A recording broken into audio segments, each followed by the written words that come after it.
بسم اللہ الرحمن الرحیم۔ السلام علیکم دوستو، کیسے ہیں آپ سب لوگ؟ امید کرتا ہوں بالکل ٹھیک ٹھاک ہوں گے۔ میں ہوں آپ کا دوست اور ہوسٹ نعمان علی، اور آپ دیکھ رہے ہیں ڈاکٹر نعمان علی حمزہ یوٹیوب چینل۔ دوستو، آج کی اس ویڈیو میں ہم بات کرنے جا رہے ہیں جانوروں کے ایک مرض بلیک کوارٹر کے بارے میں۔ آپ میں سے چند لوگوں نے اس کا نام سنا ہوگا اور چند لوگوں نے ویسے صرف اور صرف دیکھا بھی ہوگا۔ تو اس بیماری میں ہوتا کیا ہے کہ جانور کی ایک ٹانگ یا پھر پچھلا حصہ جو ہوتا ہے، جو پٹھے ہوتے ہیں پچھلے، گوشت جہاں پر زیادہ ہوتا ہے، اس جگہ سے گوشت جو ہے وہ کالا ہو جاتا ہے، اور اگر آپ باہر سے جلد کو بھی دیکھیں گے تو وہ بھی آپ کو گہرا کلر جو ہے وہ نظر آتا ہے۔ کہہ سکتے ہیں کہ سیاہی مائل آپ کو اس کا رنگ نظر آتا ہے، وہ اسی بیماری میں ہوتا ہے۔ کم لوگوں نے دیکھا ہوگا، زیادہ لوگوں نے اس بیماری کو نہیں دیکھا ہوگا، لیکن یہ ہے کہ یہ مرض اگر آ جائے تو اس سے بچانا جانور کو تھوڑا سا مشکل ہوتا ہے۔ تو دوستو آئیے چلتے ہیں اور اس ٹاپک کے متعلق بات کرتے ہیں۔ اس بیماری سے میں آپ کو آگاہ کرتا ہوں، اس سے بچنا کیسے ہے، اس کا علاج معالجہ، اس کی علامات، اور یہ پھیلتا کیسے ہے، کیا وجوہات ہوتی ہیں، اس کے متعلق بات کرتے ہیں۔ تو دوستو بغیر وقت ضائع کیے چلتے ہیں اور ویڈیو کو سٹارٹ کرتے ہیں۔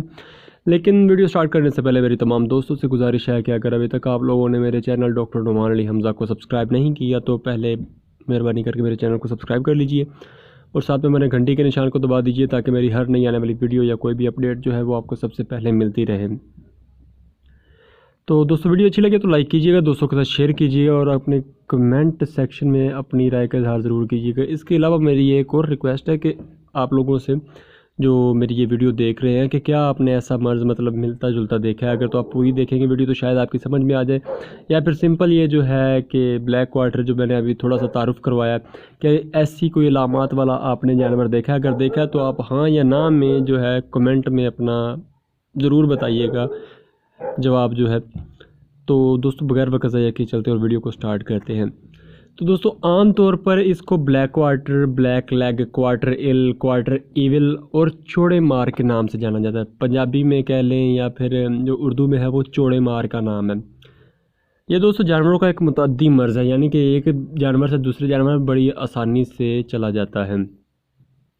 بیکٹیریا سے پھیلنے والا ایک مرض ہے، کلاسٹریڈیم شویائی نام ہوتا ہے اس بیکٹیریا کا جو اس کو پھیلاتا ہے۔ اور دوستو اس بیکٹیریا کے کمال کی بات یہ ہے کہ یہ ایک ایناروبک بیکٹیریا، یعنی کہ یہ آکسیجن کی موجودگی میں زندہ نہیں رہ سکتا۔ آکسیجن نہیں ہے تو یہ مست ماحول میں ہے، لیکن اگر آکسیجن ہے تو یہ مر جاتا ہے۔ دوستو جانور کے جسم کے اندر داخل ہونے کے لیے اس کو کسی نہ کسی زخم کی ضرورت ہوتی ہے۔ جانور کو جب بھی کوئی نہ کوئی زخم وغیرہ لگتا ہے تو وہاں سے یہ جا سکتا ہے، یہ ایک عام ہے۔ لیکن اس کے علاوہ بھی ہوتا ہے کہ بعض اوقات اندرونی زخم ہوتے ہیں، جیسا کہ سانس کی خوراک کی نالی جو ہوتی ہے اس میں زخم ہوتے ہیں، اس کی وجہ سے بھی یہ اندر جا سکتا ہے۔ اندر جانے سے اس کو منع کوئی نہیں، کیونکہ جانور گرازنگ کرتا ہے، چارہ کھاتا ہے، گھاس کھاتا ہے، اس پہ اس کے سپورز ہو سکتے ہیں یا پھر ڈائریکٹ جراثیم ہو سکتا ہے، یہ اس کو کھا جاتا ہے، جانور ہمارا جو کھا جاتا ہے۔ تو انٹسٹائن میں اگر کوئی نہ کوئی زخم وغیرہ ہو تو وہاں سے یہ جانور کے جسم میں بڑی ایزیلی ڈائجسٹ ہو جاتا ہے، ہضم ہو جاتا ہے، جذب ہو جاتا ہے، اور وہاں سے اپنے ٹارگیٹڈ پوائنٹ پہ جا کر یہ حملہ کرنا شروع کر دیتا ہے۔ دوستو عام طور پر یہ مرض جو ہے گائے، بھینس، بھیڑ، بکری میں پایا جاتا ہے۔ پوری دنیا میں یہ مرض پھیل چکا ہے، لیکن سب سے زیادہ جو مرض یہ ہے یہ گائے میں پایا جاتا ہے۔ گائے کو سب سے زیادہ یہ مرض متاثر کرتا ہے۔ حفاظتی ٹیکہ جات لگا کر اس مرض کو روکا جا سکتا ہے۔ دوستو عام طور پر یہ مرض جو ہے جانور میں 6 ماہ سے لے کر 2 سال کی عمر تک حملہ آور ہوتا ہے، لیکن اس کے علاوہ اگر تو ہمارا جانور جو ہے وہ صحت مند ہے، فیڈ لاٹ فیٹننگ ہم نے اس پہ کی ہے، یعنی کہ اس کو موٹا تازہ کیا ہوا ہے، اس کے پٹھے مضبوط ہیں اور کہہ لیں کہ گوشت والا جانور ہے، تو اس کو یہ کسی بھی عمر کے مرحلے میں متاثر کر سکتا ہے۔ زیادہ تر یہ مرض جو ہے دوستو جانوروں کو موسم گرما میں شدید گرمی میں متاثر کرتا ہے، لیکن سردی کے فوراً بعد بھی بعض اوقات یہ مسئلہ کر دیتا ہے۔ تو آئیے دوستو اس کی علامات کے متعلق تھوڑا سا بات کر لیتے ہیں۔ دوستو حملے کی شروعات میں، یعنی کہ جب یہ جراثیم جانور پہ حملہ کرتا ہے، حملے کی شروعات میں جانور کو بخار ہوتا ہے، ہائی فیور ہوتا ہے، جو کہ 106 تک ہم کہہ سکتے ہیں کہ جانور کو جا سکتا ہے، کم ہی ہوتا ہے 106 میں ہمیں دیکھنے کو ملے۔ اور بعد میں دوستو اس کی ایک بڑی بری عادت ہے کہ بعد میں جانور کا ٹمپریچر نارمل کی طرف آ جاتا ہے۔ دوستو جس جگہ پہ ہمارے جراثیم نے اٹیک کیا ہے، یعنی کہ کلاسٹریڈیم شویائی نے جس جگہ پر اٹیک کیا ہے، اس جگہ کو اگر ہم ہاتھ لگا کر محسوس کرتے ہیں تو وہ ہمیں گرم محسوس ہوگی، اور تھوڑا سا دبائیں گے تو سٹارٹ میں ہمیں وہاں پر ہوا محسوس ہوگی، اور بعد میں ایسے محسوس ہوتا ہے جیسے کہ اندر سے ٹیشوز جو ہیں وہ پھٹے ہوئے ہیں، اور آپ اس کو تھوڑا سا دبائیں گے تو آپ کو اندر سے کہہ لیں کہ چڑ کی سی آواز محسوس ہوگی، جیسے کہ مطلب آپ دبائیں گے تو آپ کو محسوس ہوگا کہ چڑ کی طرح کی آواز آئے گی، بالکل چڑی ہوتی ہے۔ اور جس ایریے سے جس سائڈ سے جانور کو یہ مسئلہ بنا ہے، یعنی کہ اگر لیفٹ جو بائیں ٹانگ ہے اس پہ مسئلہ بنا ہے تو وہ والی ٹانگ جو ہے جانور اس سے لنگڑا پن ظاہر کرے گا۔ ایک دفعہ دوستو اگر یہ جانور کو مرض ہو جائے تو یعنی کہ علامات ظاہر ہو جائیں تو جانور بہت کم عرصے کے لیے زندہ رہتا ہے، اور جو نارمل اوسطن ٹائم نوٹ کیا گیا ہے وہ 12 گھنٹے تک کا ہے۔ اور بعض اوقات دوستو ایسا بھی دیکھنے میں آیا ہے کہ جانور بغیر علامات ظاہر کیے ہی مر جاتا ہے، اور جب مرنے کے بعد اس کا پوسٹ مارٹم کرتے ہیں تب جا کے پتہ چلتا ہے کہ جس جگہ پہ حملہ ہوا ہے وہاں کا گوشت کالا ہوا پڑا ہے اور گلا سڑا ہوا ہے، تو اس سے کہہ لیں کہ ایک یہ تشخیص کی جاتی ہے کہ جانور کو بلیک کوارٹر کا مسئلہ ہے۔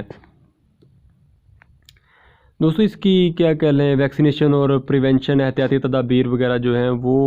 کچھ یوں ہیں کہ حفاظتی ٹیکہ جات لگائے جا سکتے ہیں۔ حفاظتی ٹیکہ جات جانوروں کو لگوانے چاہیے، اس کے حفاظتی ٹیکہ جات سرکاری لگتے ہیں، لگوائیں، جانوروں کو بر وقت حفاظتی ٹیکہ جات کا استعمال کروائیں۔ اگر دوستو جانوروں میں یہ مرض آ گیا ہے تو جس جانور کو یہ مرض لگ گیا ہے اس کی آئسولیشن کر دیں، اور جہاں تک میرا خیال ہے اب کسی بندے کو نہیں پتہ، کسی بندے کو کوئی بندہ بھول میں نہیں رہ گیا کہ آئسولیشن، سیلف آئسولیشن یا پھر کہہ لیں کہ کوارنٹین جو ہے یہ کیا چیزیں ہیں۔ ہر بندے کی سمجھ میں ابھی یہ کرونا وائرس کی وجہ سے ہر بندے کو پتہ چل گیا ہے کہ یہ کیا چیزیں ہیں۔ تو کہہ لیں کہ آپ نے اس جانور کو کوارنٹین کر دینا ہے یا آئسولیٹ کر دینا ہے، اس کی کوئی چیز باہر نہ آئے، اور باہر سے کوئی چیز مطلب باہر سے جاتا ہے تو جاتے رہے لیکن اس کی کوئی چیز جو ہے وہ باہر نہ آ پائے۔ جو اس کے زیر استعمال چیزیں تھیں دوستو یا تو ان کو تلف کر دیں، جلا دیں، یا پھر ان کو اچھے طریقے سے صاف کریں تاکہ ان میں کوئی بھی جراثیم نہ رہ سکے، کیونکہ یہ ایک جیسا کہ میں نے آپ کو بتایا متعدی مرض ہے، ایک جانور سے دوسرے جانور میں لگ جاتا ہے، تو احتیاط ضروری ہے۔ جانور کو مطلب اس کے جو زیر استعمال چیزیں تھیں ان کو جلا دیں تو بہتر ہے، اگر نہیں جلا سکتے استعمال والی چیزیں ہیں، زیادہ استعمال کی چیزیں ہیں، ضروری چیزیں ہیں، تو ان کو اچھے طریقے سے صاف کریں، ان میں سے جراثیم جو ہیں ان کو جراثیموں سے پاک کریں۔ اور اس کے علاوہ دوستو جیسا کہ ابھی تک تو آپ کو پتہ چل گیا ہوگا کہ اس کا خاطر خواہ کوئی علاج نہیں کیا جا سکتا، کوئی خاص اس کا علاج نہیں کیا جا سکتا جس سے اس بیماری سے جانور کو بچایا جا سکے، لیکن کچھ دوستوں نے علاج کیے ہیں، جانوروں کو انہوں نے بچایا ہے، جانور بچے ہیں، تو ان کا جو علاج ہے وہ میں آپ کے ساتھ شیئر کر دیتا ہوں۔ اس میں دوستو ہے کہ جو بہترین رزلٹ ہے، بہترین کیا ڈرگ آف چوائس ہی بیچاری پینسلین ہے اکیلی اس مرض میں۔ اگر پینسلین کا ہی آپ مطلب استعمال کروا سکتے ہیں، صرف پینسلین ہی ہے اس کی ڈرگ آف چوائس، تو پینسلین کے انجیکشنز آپ لگا سکتے ہیں، پینیویٹ 5 گرام کے نام سے آتا ہے، اور یہ آپ نے ڈبل ڈوز کرنی ہوتی ہے، ڈبل انجیکشن لگانا ہوتا ہے۔ پینیویٹ 5 گرام کر لیں، یا پھر بینزائل پینسلین اگر آپ کو الگ سے مل جاتی ہے تو وہ آپ استعمال کروا سکتے ہیں، اور ساتھ میں 40 لاکھ والا ٹیکہ لگا سکتے ہیں۔ اس کے علاوہ دوستو آپ پیناکارڈ کا استعمال کروا سکتے ہیں، یعنی کہ اسٹیرائڈز جو ہیں ان کا استعمال کروا سکتے ہیں، اور ساتھ میں جانور کو نیوروبیان انجیکشن کا استعمال کروا سکتے ہیں۔ تو دوستو امید ہے کہ ویڈیو آپ کو اچھی لگی ہوگی، اگر ویڈیو اچھی لگی ہو تو لائک کیجیے گا، دوستوں کے ساتھ شیئر کیجیے گا، اپنی رائے کا اظہار دوستو کمنٹ سیکشن میں ضرور کیجیے گا، ویڈیو اچھی لگی ہو تو لائک ضرور کر دیجیے گا، اور اپنا خیال رکھیے، گھر والوں کا خیال رکھیے، جانوروں کا خیال رکھیے، ویکسینیشن پر وقت جانوروں کی ضرور کرواتے رہیں، اور مجھے دعا میں یاد رکھیے گا۔ اللہ حافظ۔